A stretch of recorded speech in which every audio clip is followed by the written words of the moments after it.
Big boss Malayalam season 7 ഇന്നലെ രാത്രി നമ്മൾ കണ്ട ഒരു പ്രോമോയ്ക്കകത്തെ വഴക്കാണ് ഇപ്പൊ ലൈവില് നടന്നത് കേട്ടോ. അതിനെപ്പറ്റി നമുക്ക് സംസാരിക്കാം. പക്ഷെ അതിനിടയ്ക്ക് ആര്യൻ കാണിച്ചൊരു പ്രവൃത്തി, ആര്യന്റെ ആക്ട് സത്യമായിട്ടും കേട്ടോ, ഇത് പുറത്തെങ്ങാനും ആയിരുന്നുണ്ടെങ്കിൽ നാട്ടുകാർ എടുത്തിട്ട് പൂഷിയനെ. ആ ലെവല് തെണ്ടിത്തരമാണ് ആര്യൻ കാണിച്ചത്. ആര്യൻ അനിമോളുടെ ദേഹത്ത് കയറി ഇൻഅപ്രോപ്രിയേറ്റ് ആയ രീതിയിൽ പിടിക്കുക മാത്രമല്ല, ഒന്ന് രണ്ട് ഗോഷ്ഠികൾ കൈവച്ചിട്ട് കാണിച്ചു.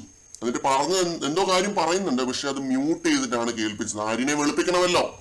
വെളുത്ത് തുടുത്തിരിക്കുന്ന അവന്റെ വികൃതമായ മോന്ത വീണ്ടും വെളുപ്പിക്കാനായിട്ട് ബിഗ് ബോസ് എന്ത് ചെയ്തു? അവൻ പറഞ്ഞ എന്നാ സംഭവം എന്നുള്ളത് മ്യൂട്ട് ചെയ്തിട്ടാണ് കേൾപ്പിച്ചത്. പക്ഷെ 3 കൈ വെച്ചിട്ടൊരു സാധനം കാണിച്ചു. ഒരു സ്ത്രീകളോടും ഒരാണും കാണിക്കാൻ പാടില്ലാത്തൊരു സാധനം ആര്യൻ കാണിച്ചിട്ടുണ്ട്. അത് സംഭവം വളരെ ഇൻഅപ്രോപ്രിയേറ്റ് ആയിരുന്നത് മാത്രമല്ല, മഹാ തെണ്ടിത്തരമാണ് കാണിച്ചത്.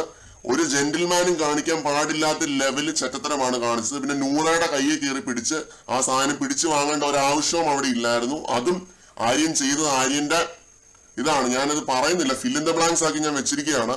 നിങ്ങളത് ഫില്ല് ചെയ്തോ, അതായിരിക്കും നല്ലത്. ഈ കള്ള പന്നിയൊക്കെ പിടിച്ച് പുറത്തു തള്ളണം.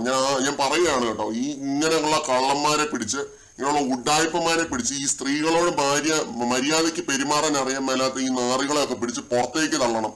എന്നാൽ മാത്രമേ ഈ സീസൺ ഗുണം പിടിക്കത്തുള്ളൂ. ഞാൻ പറയുകയാണ്, ഇങ്ങനെയുള്ളവന്മാരെ പിടിച്ച് പുറത്തേക്ക് തള്ളണം. ഫുൾ സത്യം കേൾക്കാതെ കള്ളന്മാരെ അങ്ങ് പിന്തുണയ്ക്കുകയാണ്, അന്ധമായിട്ട് അങ്ങ് പിന്തുണയ്ക്കുകയാണ്. ഈ 2 കള്ളന്മാർ അക്ബറിന്റെയും നെവിന്റെയും വാലാട്ടിപ്പട്ടിയായിട്ട് തുടർന്നുകൊണ്ടിരിക്കുകയാണ് ഹൗസിനകത്ത്. ഒരു ഗുണവും ഇല്ല. എന്നിട്ട് ഡെവിൾസ് അഡ്വക്കേറ്റ് കളിക്കുകയാണ്.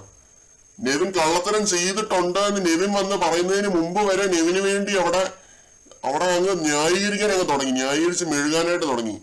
എന്നിട്ട് ഈ കണ്ട കോപ്രായവും കാട്ടായങ്ങളും എല്ലാം കാണിച്ചു വെച്ചിട്ട് ഇപ്പോഴും വാദിച്ചുകൊണ്ടിരിക്കുകയാണ് ലൈവിനകത്ത്. ഈ സീസണിന്റെ നിലവാരത്തിലേക്ക് തന്നെ എന്റെ ഭാഷയും ഉയർന്നിരിക്കുകയാണ് കേട്ടോ. അതുകൊണ്ട് ഞാൻ എന്റെ വാക്കുകൾ ചുരുക്കുന്നു. കൂടുതൽ അപ്ഡേറ്റ്സുമായിട്ട് വീണ്ടും